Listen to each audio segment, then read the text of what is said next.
안녕하세요. 오늘도 사연 살롱을 찾아주셔서 감사합니다.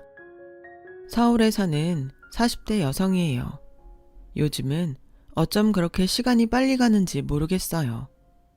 봄이 왔나 했는데 벌써 가을이고, 가을이구나 했더니 겨울이니 말이에요. 그래도 시간이 빨리 가서 좋은 점이 하나 있더라고요. 영원할 것 같던 지긋지긋한 순간도 순식간에 확 지나간다는 거죠.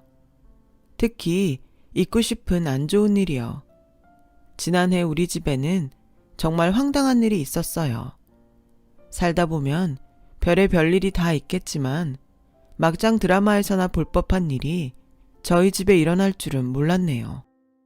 저희 엄마는 제가 12살 때 암으로 세상을 떠나셨어요. 처음부터 암투병을 하셨던 건 아니고 저와 10살 차이가 나는 남동생을 낳은 후 암 진단을 받으신 거예요. 저는 아직도 그날 일이 생생해요. 병원에 다녀온 엄마가 저를 보자마자 끌어안고는 펑펑 우셨거든요. 한 번도 제 앞에서 눈물 흘린 적 없던 엄마가 우는 모습에 무척 놀랐어요. 엄마와 함께 병원에 갔다 온 아빠는 굳은 얼굴로 아무 말씀도 안 하셨죠. 엄마가 암에 걸렸다는 건 며칠 뒤 외할머니께서 저희 집에 오시고서야 알게 되었어요. 엄마랑 외할머니가 방에서 하는 얘기를 우연히 엿듣게 됐거든요. 그땐 암이 어떤 병인지 정확히는 알지 못했지만 죽을 확률이 높은 병이란 것쯤은 알고 있는 나이였어요. 그래서 엄마와의 이별을 짐작했죠. 하지만 입 밖으로 내뱉지는 못했어요. 외할머니는 엄마가 암에 걸린 건 다 내 남동생 탓이라고 하셨어요. 몸도 약한 엄마가 남동생을 임신하는 바람에 입덧이 심해 제대로 먹지 못한 데다 아픈데 약도 못 써서 이렇게 된 거라고요. 엄마는 아니라고 했지만요. 이거사, 아니긴 뭐가 아니야. 네가 다름이 임신만 안 했어 봐. 이렇게 암까지 걸렸겠나. 안 그래도 몸도 약한 게 다름이 갖는 바람에 약도 제대로 못 먹고 생으로 버티다가 이렇게 된 거 아니냐고. 따지고 보면 이게 다 네 시집 탓이야. 몸 약한 며느리 앞에 두고 툭 하면 손자 타령을 하다니 그간 받은 스트레스로 이렇게 된 거라고. 아름이 하나 낳았으면 됐지. 뭐 그리 대단한 집안이라고 대가 끈기니마니 유난을 떨며 사람을 들들 볶아. 아유 모진 인간들 기어이 내 딸을 잡아먹는구나. 다 필요 없다. 아픈 년이 무슨 애를 키운다고 그래. 그렇게 원하는 손주 낳아줬으니까 네 시어머니 보고 손주 키우라고 하고 넌 일단 병부터 고치자. 전국 팔도를 다 돌아서라도 내가 네 병은 꼭 고칠 거다. 그러니까 너도 마음 단단히 먹어. 너한테 네 새끼가 중요한 만큼 나한테 네가 세상에서 제일 중요하니까. 엄마, 마음은 잘 알지만 그렇게 못해. 가는 날까지 내 아이들은 내 손으로 키우고 싶어. 죽는 순간까지 아이들 모습 눈에 담아가고 싶단 말이야. 아유, 불쌍한 년. 한창 젊은 나이에 어쩌자고 그런 몹쓸병에 걸려선. 그날 엄마와 외할머니는 부둥켜 안고 한참을 우셨어요. 그리고 엄마를 위해 저희 남매를 친가에 보내겠다던 외할머니는 저희 집에 남아 엄마 대신 저희를 돌봐주셨어요. 외할머니는 혼자서 엄마 병수발부터 집안 살림에 저희 남매 육아까지 맡으셨어요. 엄마는 그런 외할머니께 죄송했던지 툭 하면 나와서 설거지를 하다가 외할머니랑 실랑이를 벌이곤 했죠. 그래서 보다 못한 제가 외할머니를 도와 일찍 살림을 하게 됐어요. 큰 도움은 안 됐겠지만 어떻게든 엄마랑 외할머니를 돕고 싶었거든요. 사는 형편이 아이를 일찍 철들게 한다고. 저 역시 그랬어요. 한창 밖에서 친구들과 뛰어놀 나이인데도 학교가 끝나기가 무섭게 집으로 달려가곤 했어요. 하지만 이런 노력에도 불구하고 엄마는 암 진단을 받은 지 2년도 채 안 돼 세상을 떠나고 말았어요. 안 좋은 일은 연이어 찾아온다고 엄마가 돌아가시고 얼마 안 돼서 저희 식구는 이사를 해야 했어요. 엄마 병원비를 대느라 돈이 많이 들어서 집을 팔고 전셋집으로 옮겨야 했거든요. 엄마와 정이 들었던 집을 떠나 좁은 집으로 이사를 오고 보니 엄마의 빈자리가 더 크게 느껴졌어요. 게다가 더욱 안타까운 건 엄마에 대한 기억을 떠올릴 때마다 병색이 짙었던 엄마 얼굴밖엔 떠오르지 않는다는 거예요. 기억 속 엄마는 늘 핏기 없는 얼굴에 힘없이 축 처진 모습이니까요. 특히 항암 치료를 받느라 머리카락이 빠지는 바람에 머리엔 늘 비닐을 쓰고 계셔야 했어요. 그래서 지금도 비닐을 쓰고 있는 사람을 보면 가슴 한구석이 아리오곤 해요. 그래도 저는 이런 기억이라도 가지고 있지. 제 남동생한테는 엄마에 대한 기억이 하나도 없어요. 3살 무렵 엄마가 돌아가셨으니 당연한 일이죠. 그래서 어릴 땐 엄마 사진을 펼쳐두고 남동생한테 엄마가 동생을 얼마나 사랑했는지 설명해주곤 했어요. 그럴 때마다 남동생은 기억도 안 나는 추억에 빠져 흐뭇해하곤 했죠. 그 모습이 얼마나 짠하던지. 녀석이 말은 안 해도 엄마 손이 한창 필요한 나이에 기억도 안 나는 엄마에 대한 그리움으로 살아야 하니 그 속이 오죽했겠어요. 그러니 동생은 제게 있어 아픈 손가락이 되어버렸죠. 그래서 어릴 때부터 저는 남동생을 위해서라면 못할 게 없었어요.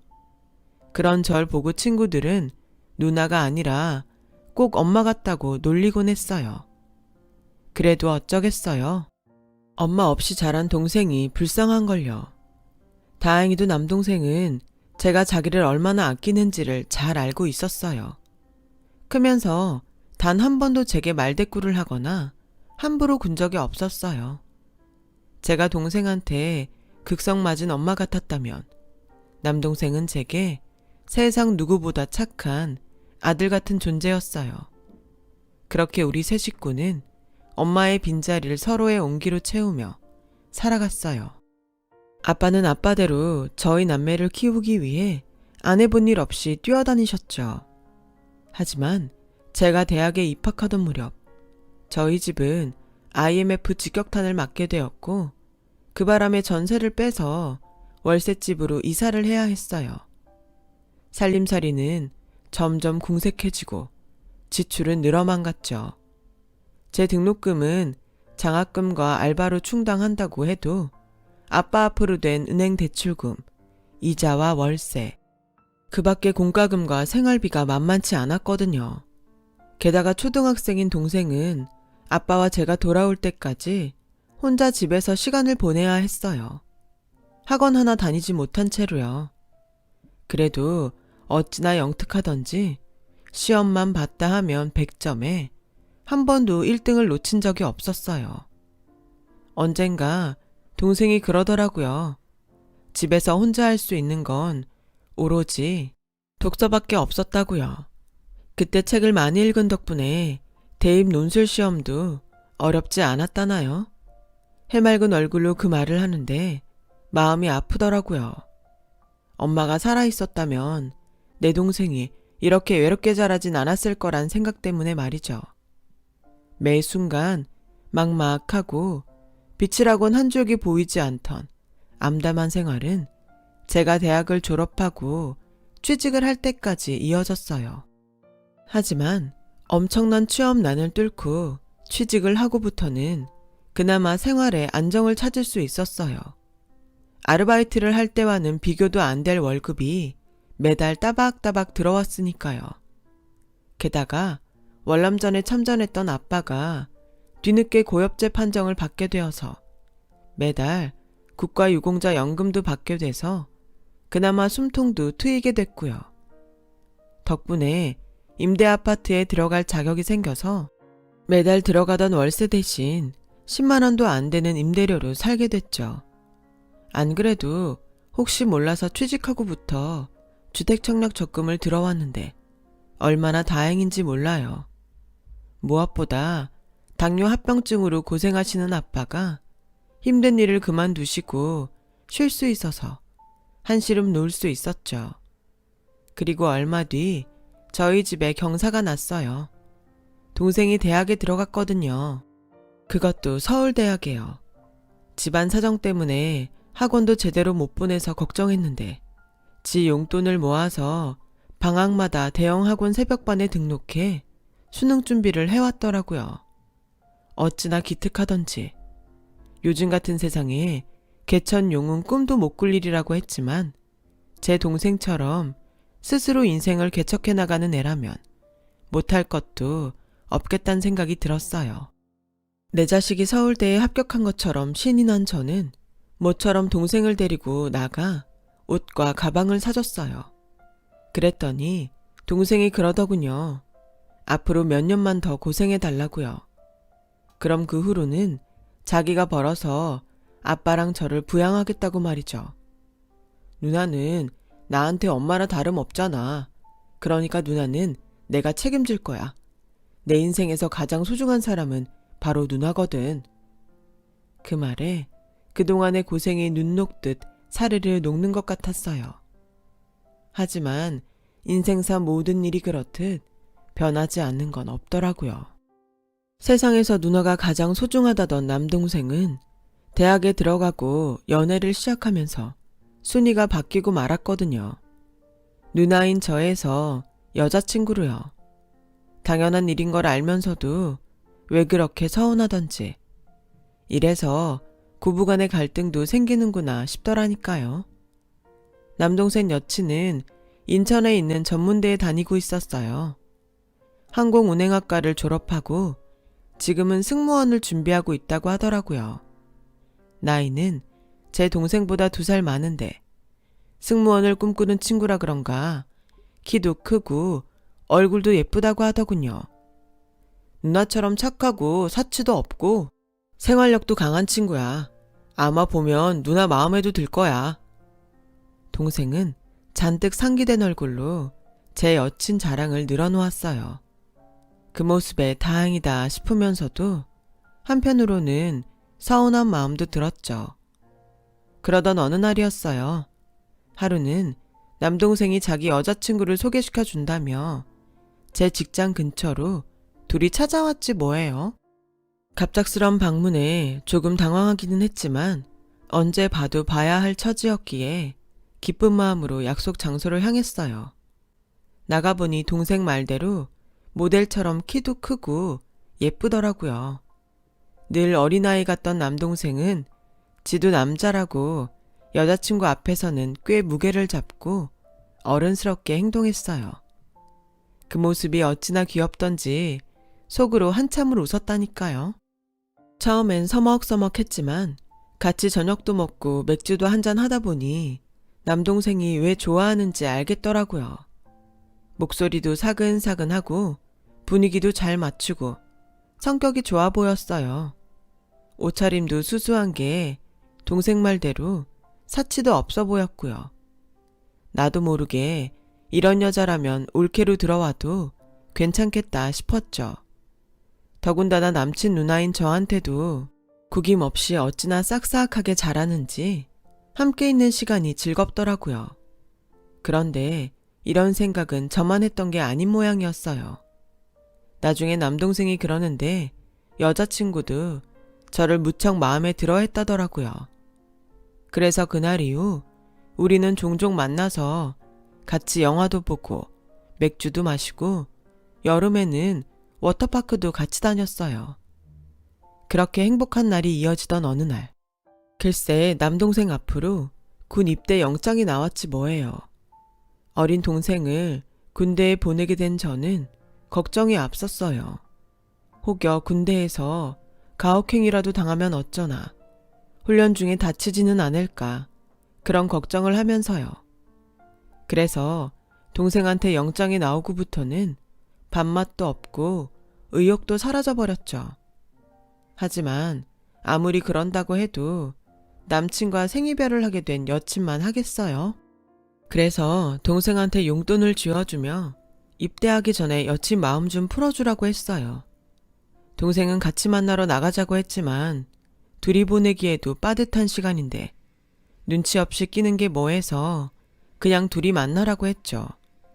입대 전까지 남은 일주일간은 동생과 여친, 둘이서 거의 매일 만나다시피 하며 지냈어요. 취업 준비로 바쁠 텐데도 남동생 여친은 기꺼이 시간을 내서 동생과 시간을 보내주었죠. 한 번인가는 외박도 했더라고요. 동생 말로는 심야 영화를 보느라 그렇게 됐다고 하더라고요. 그런데 나중에 알고 보니 그날이 바로 문제의 날이었지 뭐예요. 아무튼 남동생은 무사히 훈련소에서 퇴소하고 자대 배치를 받았어요. 그동안 회사 업무로 바빴던 저는 그제야 시간이 좀 나게 되었죠. 그래서 남동생 여친을 불러 밥이라도 사주려고 불러냈어요. 그런데 약속 장소에 웬 아주머니와 함께 나왔지 뭐예요. 누구시냐고 물었더니 대뜸 언니, 저희 엄마예요. 당황스러웠어요. 아직 결혼을 약속한 사이도 아닌데 엄마까지 모시고 나오는 건 좀 과하다 싶었거든요. 당사자는 군대에 있다고 하니 이번 일은 부모가 나서서 일을 해결해야 할 것 같은데 아버님은 안 나왔어요? 저는 이게 무슨 소린가 싶어 남동생 여친을 쳐다봤어요. 언니, 다름이한테 아직 얘기 못 들었어요? 저 임신했어요. 임신이라는 말에 순간 심장이 철렁했어요. 그런데 남동생 여친은 너무도 해맑게 웃고 있지 뭐예요. 이 상황에 당황스러운 건 오직 저뿐인 것 같았어요. 그때였죠. 여친 어머님이 그러더군요. 요즘 세상에 속도 위반이야 다반사지. 안 그래요? 사실 나도 우리 애 속도 위반으로 나왔어요. 그래도 보세요. 얼마나 이쁘게 잘 키웠어요. 그러니 너무 걱정은 마세요. 게다가 학생이라고는 해도 서울대 출신인데 취직이야 못하겠어요. 물론 그때까지는 시댁에서 지원을 해줘야 하겠지만요. 일단 우리 애 출산하기 전까지 지낼 아파트랑 차 하나 해주세요. 임산부가 대중교통을 이용하는 건 좀 그렇잖아요. 안 그래요? 네? 아파트랑 차라뇨. 어머, 그럼 그 정도도 안 해주려고 했어요? 앞길 창창한 애 임신시켰으면 그 정도는 해줘야죠. 우리 애 스튜디오스 되려고 그동안 얼마나 노력했는지 알아요? 그런 애가 임신하는 바람에 취업도 물 건너간 판에 그 정도도 못 받아요. 그쪽도 여자라면서 젊은 사람이 설마 혼자 임신이라고 색안경 끼고 보는 건 아니죠? 그런 거면 나 못 참아요. 아닌 밤중에 홍두깨라더니 고마운 마음에 밥 한 끼 사주러 나왔다가 봉변을 당하는 셈이었어요. 그래서 일단 동생과 통화를 해보고 상황이 정리되면 다시 연락드리겠다 말씀드리곤 자리에서 일어났어요. 집에 오는 내내 너무 심란해서 정신이 하나도 없었어요. 임신 사실도 놀라운 판에 아파트에 차를 해달라니 정말 기가 찰 노릇이었죠. 그도 그럴 것이 저희 집만 해도 고작 20평 남짓한 임대주택에 사는 처진데 아파트에 차까지 해준다는 게 말이나 되는 소린가요? 말도 안 되죠. 그래서 걱정을 한아름 안고 있는데 그날 밤 남동생이 전화를 했더라고요. 저는 다짜고짜 도대체 이게 어떻게 된 일이냐고 따지듯 물었어요. 솔직히 나도 잘 모르겠어, 누나. 나 정말 기억이 안 나. 자은이랑 대학로에서 술 마신 것까진 기억이 나는데 그 후로는 필름이 끊겨서 하나도 기억이 없어. 근데 며칠 전에 자은이가 면회 와서 그러더라고. 자기 임신했다고. 아, 나도 정말 미치겠어. 기억은 없는데 내 애라고 그러지. 여기서 내가 할 수 있는 것도 하나도 없고. 누나, 나 어떻게 해야 돼? 응? 필름이 끊겼다고는 해도 애까지 가진 마당에 발뺌을 할 수는 없었어요. 어차피 좋아서 만난 사이니까 이참에 결혼을 하는 방법밖엔 없었죠. 그래서 아빠한테 그 이야기를 했더니 아빠 역시 저와 생각이 같더라고요. 그래서 일단 부모님들끼리 만나서 이야기를 하기로 하고 그 주 주말로 약속을 잡았어요. 하지만 차마 아파트랑 차 얘기는 못하겠더라고요. 아빠 역시 많이 놀라실 테니까요. 그리고 또 만나서 저희 집 사정을 얘기하면 그쪽 부모님도 생각이 달라지지 않을까 내심 기대도 했고요. 그렇게 그 주 금요일이 됐어요. 회식이 잡혀 있어서 부서 사람들과 고깃집에서 1차를 하고 2차로 맥주를 마시러 갔죠. 맥주를 많이 마셔서 그런가 소변이 마렵더라고요. 그래서 화장실에 갔는데 옆 칸에서 담배 연기가 피어오르지 뭐예요. 누가 개념 없이 화장실에서 담배를 피우나 속으로 욕을 하고 있었는데 그때 나지금 목소리가 들렸어요. 바로 남동생 여친 목소리였어요. 아씨, 몰라. 나이트 갔다가 원나잇 했는데 덜컥 임신이 됐지 뭐야. 별 수 있냐? 군대가 남친한테 덤탱이 씌웠지. 사는 건 그저 그런데 그래도 서울대생인데 제대하면 번듯한 직장은 얻지 않겠어? 게다가 걔네 누나가 동생이라면 벌벌 떨어요. 지 결혼준비 자금도 말만 잘하면 다 털어줄걸? 모르긴 해도 나중에 애 낳으면 애도 잘 봐줄 거다. 땡 잡긴 서울대인 거 하나 빼면 아무것도 없는 집구석인데. 암튼 내일 엄마가 결판 짓는다고 했으니까 기다려봐야지. 어차피 취직도 안 되는 거 이참에 취혼이나 하는 거지 뭐. 외제차 한 대랑 아파트 하나 해달래서 남친 제대하기 전까지 거기서 살려고. 생활비? 남친 누나한테 용돈 받아 쓰면 되지. 안 그래? 순간 피가 거꾸로 솟는 것 같았어요. 걸레처럼 막 살아온 주제에 감히 내 동생 인생을 망치려 들다니. 그래서 그 길로 나가 대걸레밥 물이 담긴 양동이를 들고 그년이 있는 칸에 퍼부었어요. 그러자 비명소리와 함께 밖으로 튀어나오더군요. 쌍욕을 하며 나오던 여친은 제 얼굴을 보자 귀신이라도 본 사람처럼 얼굴이 창백하게 변했어요. 언니? 누가 네 언니야? 이 인간 말종 같은 게. 뭐, 원나잇? 아, 진짜. 어디서 굴러먹다 온 개쓰레기가 감히 내 동생 발목을 잡으려 들어. 그래, 나 네 말대로 내 동생이라면 벌벌 떠는 사람이다. 그래서 내 동생 인생에 똥물 튀기는 너 같은 것들은 절대 용서 못해. 내가 어떻게 키운 동생인데 네가 싼 똥 치우는 걸레로 쓰려고 들어? 너 오늘 임자 만난 줄 알아? 안 그래도 한동안 동생 문제로 골머리를 썩던 저는 머리에 꽃꽂은 미친년처럼 광분해선 그냥 머리채를 휘어잡았어요. 그쪽도 순순히 당하지만은 않겠다는 듯이 긴 다리를 이용해 저를 발로 차더라고요.